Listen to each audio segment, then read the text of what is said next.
देखो जी इधर value added method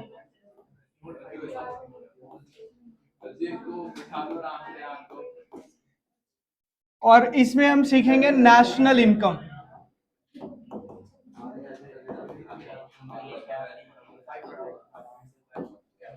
value added method से नेशनल इनकम निकालनी सीखेंगे। प्लीज थोड़ा सा ध्यान से समझो।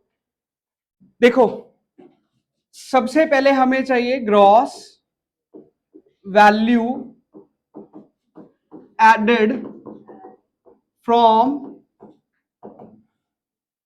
Primary sector. Gross value added from primary sector plus gross value added from secondary sector और third gross value added from tertiary sector. तीनों सेक्टर का वैल्यू एडिशन जीवीए निकालो, ऐड करो तो आपके पास क्या आ जाता है, जीडीपी एट एमपी। जिस दिन मैंने मेथड सिखाए थे मैंने आपको बताया था जीवीए पहले सीखेंगे हम, that is gross value added. और जीडीपी क्या होता है, हमारी इकोनॉमी में जितने भी प्रोड्यूसिंग सेक्टर्स है, जितनी भी प्रोड्यूसिंग फर्म्स है, सबका वैल्यू एडिशन निकालो और ऐड कर दो तो क्या बन जाता है, जीडीपी बन जाता है। मैंने कहा लेमन में जीवी और जीडीपी सब कुछ सेम होता है, बस जीवीए किसी एक फर्म का होता है या फिर एक सेक्टर का होता है, और जब पूरी इकोनॉमी का जीवीए निकाल लेते हैं तो वो क्या बन जाता है, हमारा जीडीपी बन जाता है। तो हम सबसे पहले क्या निकालेंगे, gross value added primary sector का plus gross value added secondary sector का plus gross value added tertiary sector का। तीनों सेक्टर का वैल्यू एडिशन निकाला, उसको ऐड किया तो क्या आ गया हमारे पास, जीडीपी एट एमपी आ गया। नाउ मुझे अगर नेशनल इनकम निकालना है, हाँ जी जीवी एट एमपी तीनों सेक्टर्स का, फिर इसके बाद जीडीपी आ गया। मुझे अगर नेशनल इनकम निकालना है तो ये भी मैंने आपको बताया हुआ है, नेशनल इनकम का मतलब क्या होता है, N N P at F सी।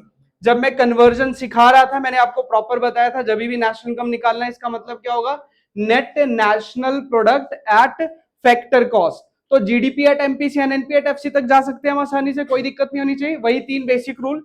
फिर से देखो, ग्रॉस से नेट पर जाना है, क्या करोगे, क्या करोगे, ग्रॉस से नेट पर जाना है, क्या करोगे, माइनस डेप्रीशिएशन। ग्रॉस से नेट पर जाना है माइनस डेप्रीशिएशन। डोमेस्टिक से नेशनल पर जाना है प्लस एन एफ वाई ए। एमपी से एफसी पर जाना है माइनस एन आई टी, आपका आ जाएगा N N P at F C. National income पहला ही मेथड चल रहा है। अब तक हमने क्या सीखा था, जीवीए कैलकुलेट करना। अब एक स्टेप आगे जाकर क्या सीख रहे हैं, कंट्री में जीडीपी या फिर नेशनल इनकम निकालनी है। तो हम क्या करेंगे, तीनों सेक्टर्स का क्या निकाला हमने, जीवीए, प्राइमरी का, सेकेंडरी का और टर्शरी का। तीनों का जीवीए निकाला, तीनों के जीवीए को ऐड कर दिया, जीडीपी आ गया। जीडीपी से हमने इसको नेशनल इनकम पर कन्वर्ट कर लिया। अगर इतना हो गया तो आगे मैं जीवीए कैसे कैलकुलेट करना एक बार फिर से बता देता हूं मैं आपको। कर लिया। नाउ जीवीए एट एमपी कैसे निकालोगे, प्राइमरी सेक्टर का हमने सबसे पहले क्या निकालना है, gross value added from primary sector.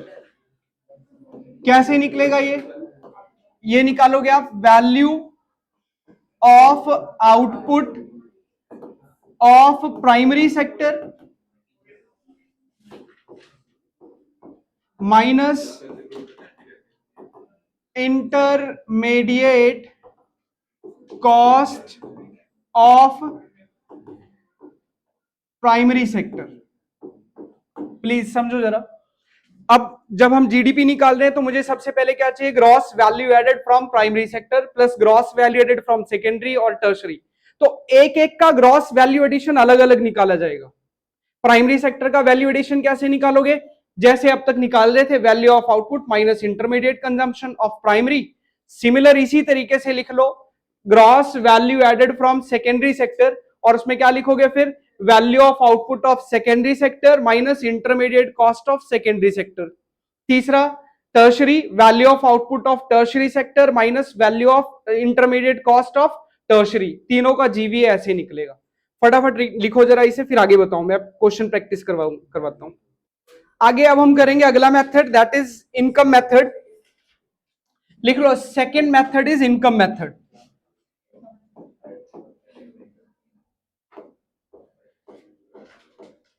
Income method में क्या होता है, हम अपनी इकोनॉमी में जितनी भी फैक्टर सर्विसेज जनरेट हो रही है सबका टोटल कर दे तो हमारे पास क्या आ जाएगा, डोमेस्टिक इनकम।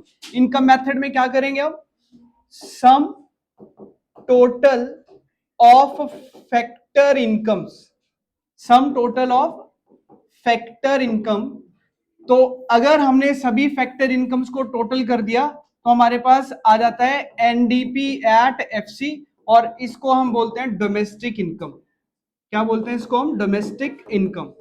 फैक्टर इनकम है हमारे पास चार, कौन कौन सी चार फैक्टर इनकम होती है, rent, interest, wages and profit.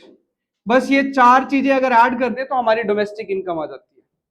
ठीक है जी, फैक्टर इनकम सिंपल सा मेथड है, बस क्या करना है, जितनी फैक्टर इनकम जनरेट हो रही है हमारे पास सभी फैक्टर इनकम्स को टोटल कर देंगे तो क्या बन जाएगा, डोमेस्टिक इनकम। डोमेस्टिक इनकम का मतलब क्या होगा, NDP at FC, net domestic product at factor cost. NDP at FC का मतलब क्या हुआ, net domestic product at factor cost, net domestic product at factor cost.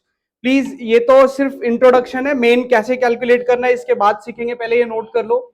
मैंने आपको बताया अगर आप इनकम मेथड यूज कर रहे हो तो इनकम मेथड में क्या करना है, हमने हमारी इकोनॉमी में जितनी भी फैक्टर सर्विसेज जनरेट हो रही है सबको टोटल करना है। जितनी भी फैक्टर सर्विसेज जनरेट हो रही है सबको टोटल करोगे, क्या आ जाएगा आपके पास, डोमेस्टिक इनकम, यानी कि एनडीपी एट एफसी आ जाएगा। ये नोट करो, फिर आगे बताऊं। देखो सबसे पहले क्या चाहिए हमें, compensation of employees, compensation of employees plus operating surplus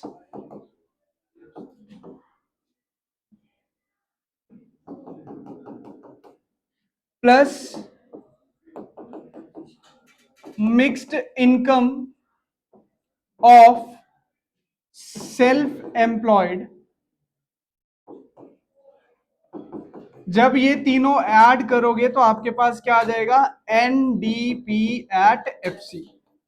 समझना एक एक पॉइंट ध्यान से। सबसे पहले क्या लिखा हमने, compensation of employees, this is reward of labour. अगर लेबर सर्विसेज प्रोवाइड करी तो बदले में उसे क्या मिलता है, कॉम्पनसेशन ऑफ एम्प्लॉइज। ठीक है जी। Operating surplus is reward of land, capital, entrepreneur, तीन चीजें आएंगी इसमें। और मिक्स इनकम वो होती है जो लोग हमारी कंट्री में सेल्फ एम्प्लॉयड है, किसी के अंडर जॉब नहीं कर रहे हैं, खुद से कोई छोटा मोटा काम करते हैं, जिनकी इनकम का रिकॉर्ड प्रॉपर अवेलेबल नहीं होता है, उसे बोला जाता है mix income of self employed. तीनों को ऐड किया तो क्या आ गया हमारे पास, एनडीपी एट एफसी आ गया। आगे कुछ भी कैलकुलेट करना है हम आसानी से कन्वर्ट कर सकते हैं, एनडीपी से जीडीपी निकाल सकते हो, एनडीपी से एनएनपी निकाल सकते हो, वो तीन बेसिक बातें अगर पता है ये नोट करो। फिर हर एक को अलग अलग सॉल्व करेंगे, अलग अलग बताऊंगा कॉम्पनसेशन ऑफ एम्प्लॉइज में क्या क्या आएगा, ऑपरेटिंग सरप्लस में क्या आएगा, मिक्स इनकम में क्या आएगा। ये नोट हो गया सभी का, जल्दी थोड़ा।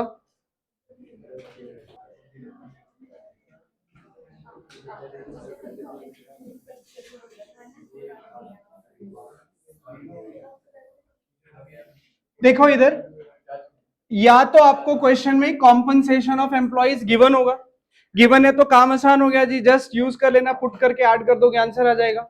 अगर कॉम्पनसेशन ऑफ एम्प्लॉइज गिवन नहीं है तो इसके कंपोनेंट आपको पता होने चाहिए।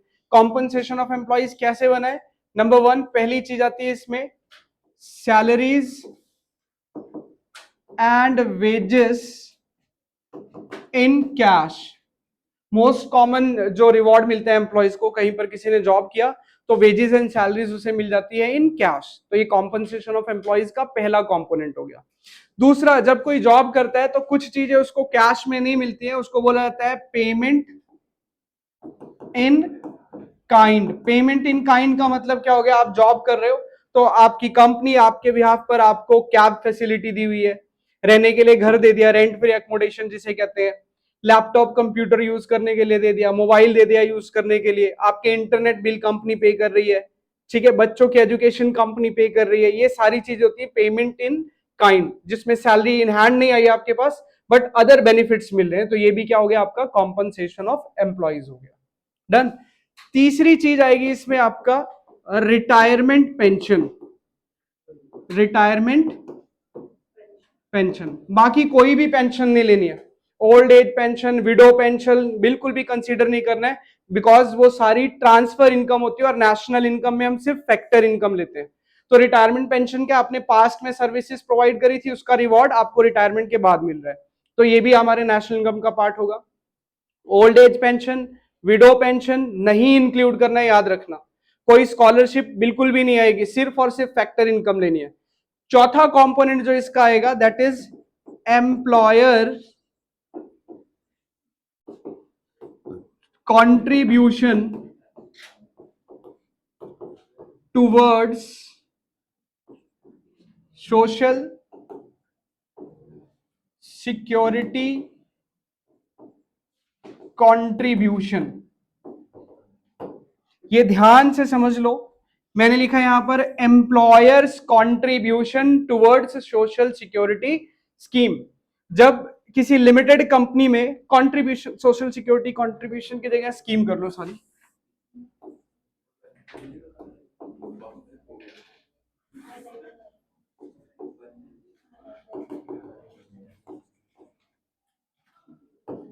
ठीक है, जब आप जॉब करते हैं किसी लिमिटेड कंपनी में तो आपकी सैलरी में से एक पोर्शन कट होकर जाता है प्रोविडेंट फंड खाते में। जितना आपकी सैलरी से कटता है उतना ही आपका बॉस यानी कि आपकी कंपनी भी सेम अमाउंट डिस्ट्रीब्यूट करती है, आप डिपॉजिट करती है आपके पीपीएफ अकाउंट में, पब्लिक प्रोविडेंट फंड जिसे को बुझाता है। सपोज तो भी आप जॉब में गए, आपकी सैलरी से 1,000 रुपए कटकर इस अकाउंट में जा रहा है पब्लिक प्रोविडेंट फंड में, तो 1,000 आपकी सैलरी का कटेगा, 1,000 आपके एम्प्लॉयर को भी कंट्रीब्यूट करना पड़ेगा, यानी कि आपके पीएफ में कितने रुपए डिपॉजिट होंगे हर महीने, 2,000। आपका कंट्रीब्यूशन कितना, 1,000, वो आपकी सैलरी का पार्ट था। और जो आपका ओनर एम्प्लॉय मतलब एम्प्लॉयर आपका जो जिस जगह आप काम कर रहे हो वो डिपॉजिट कर रहे हैं, वो सैलरी का पार्ट नहीं होता है, इसलिए इसको अलग से ऐड करना होता है। क्वेश्चन में आपको कंफ्यूज करने के लिए वो एम्प्लॉयर कंट्रीब्यूशन भी लिख देगा और साथ में दे देगा एम्प्लॉय कंट्रीब्यूशन, एम्प्लॉय कंट्रीब्यूशन भी दे देगा। तो एम्प्लॉय कंट्रीब्यूशन पार्ट नहीं होगा, बस इतना याद रखना आपने, बिकॉज वो आपकी सैलरी का पार्ट था, सैलरी में ऐड हो गया, बार बार अलग से नहीं ऐड करेंगे। बट एम्प्लॉयर कंट्रीब्यूशन अलग से दिया है तो आपको ऐड करना पड़ेगा। तो सबसे पहली चीज क्या हुई, अगर आपको कॉम्पनसेशन ऑफ एम्प्लॉइज ये वाला ये गिवन है, इसको शॉर्ट में कई बार सीओई भी लिख कर दे देगा, फिर तो ये सारी बातें इररेलेवेंट हो गई जी। और अगर कॉम्पनसेशन ऑफ एम्प्लॉइज नहीं गिवन है, फिर आपको ये सारे कंपोनेंट ढूंढने पड़ेंगे, salaries and wages in cash, payment in kind, retirement pension, और चौथी चीज आ गई employer contribution towards social security scheme. सबको ऐड किया तो बन गया कॉम्पनसेशन ऑफ एम्प्लॉइज। अगर क्वेश्चन में एम्प्लॉय कंट्रीब्यूशन दिया है उसको आपने इग्नोर करना है, वो नहीं लिया जाएगा, सिर्फ कौन सा कंट्रीब्यूशन लेना है, एम्प्लॉयर कंट्रीब्यूशन। कोई डाउट, नोट करो, फिर ऑपरेटिंग सरप्लस करेंगे। Operating surplus, second component is operating surplus. Operating surplus में तीन चीजें आएंगी। देखो, या तो गिवन है, गिवन है तो काम आसान हो गया, गिवन नहीं है तो तीन चीजें, rent and royalty, interest and profit. तीन चीजें, rent and royalty, interest and profit, तीनों को ऐड किया आपने तो क्या बन गया आपका ऑपरेटिंग सरप्लस बन गया, जो कि आपने ऐड करना है किसमें, कॉम्पनसेशन ऑफ एम्प्लॉइज में। Rent, royalty, rent and royalty कई बार अलग अलग दिया होगा, कोई फर्क नहीं पड़ता, दोनों ही ऐड करना है, कई बार एक साथ ही गिवन होगा तो रेंट एंड रॉयल्टी इकट्ठा ही लिख लेंगे हम। इंटरेस्ट कैपिटल का रिवॉर्ड, प्रॉफिट किसका रिवॉर्ड होता है, एंटरप्रेन्योर का। देखो पहली चीज क्या लिखी हमने, कॉम्पनसेशन ऑफ एम्प्लॉइज, किसका रिवॉर्ड था, वो लेबर का। रेंट एंड रॉयल्टी किसका रिवॉर्ड है? लैंड का। इंटरेस्ट किसका रिवॉर्ड है? कैपिटल का। प्रॉफिट किसका रिवॉर्ड है? एंटरप्रेन्योर का। तो इस तरीके से सारी फैक्टर इनकम इकट्ठी कर ली हमने। अब इसमें क्या होगा ऑपरेटिंग सरप्लस में, ये कभी नहीं कंफ्यूज करेगा, ये चीज एज इट इज गिवन होगी। जो दिक्कत वाली चीज है वो सिर्फ प्रॉफिट है। अगर प्रॉफिट गिवन है तो ठीक, नहीं तो प्रॉफिट कैसे निकालेंगे ये समझ लो। प्रॉफिट में सबसे पहले आता है डिविडेंड प्लस रिटेन्ड अर्निंग, या जिसे बोलते हैं हम अनडिस्ट्रीब्यूटेड प्रॉफिट,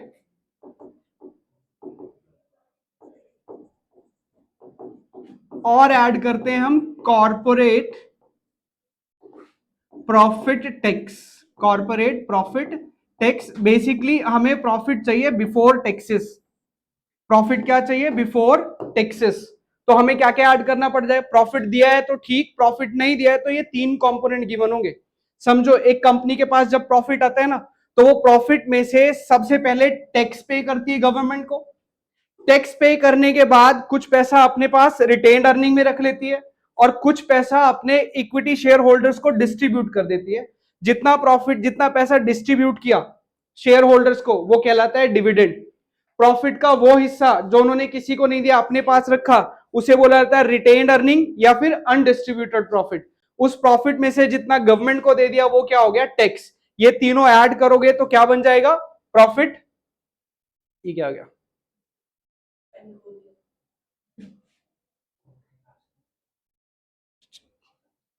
चलो लिख लिया था वहां तक आपने? हाँ, मैं दोबारा दिखा दूंगा। ये समझ लो प्रॉफिट गिवन है तो ठीक, नहीं तो प्रॉफिट कैसे निकालोगे?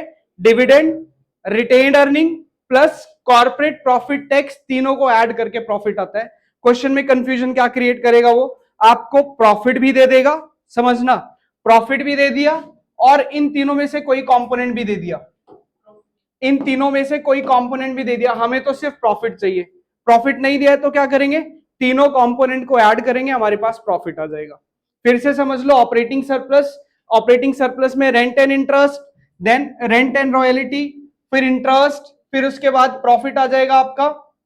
बस तीनों को ऐड करो, बन गया आपका ऑपरेटिंग सरप्लस। डन? क्लियर है पॉइंट? पक्का आपको? Mixed income, mixed income of self employed, mixed income of self employed, इसकी कोई कैलकुलेशन नहीं है जी, एज इट इज ये वैल्यू गिवन होगी। ये वैल्यू गिवन होगी, जस्ट आपने क्या करना है? यूज कर लेना है ऐसी वैल्यू पुट करके फॉर्मूले में, बस। कोई कैलकुलेशन नहीं, mixed income of self employed as it is given होगा। तीनों को ऐड किया, compensation of employees, operating surplus, mixed income, हमारे पास क्या आ जाएगा? एनडीपी एट एफसी आ जाएगा। आगे क्वेश्चन सॉल्व कर लेना, ठीक है? मैं एक क्वेश्चन प्रैक्टिस करवाता हूं जरा। हाँ, आज तो एक ही हो पाएगा।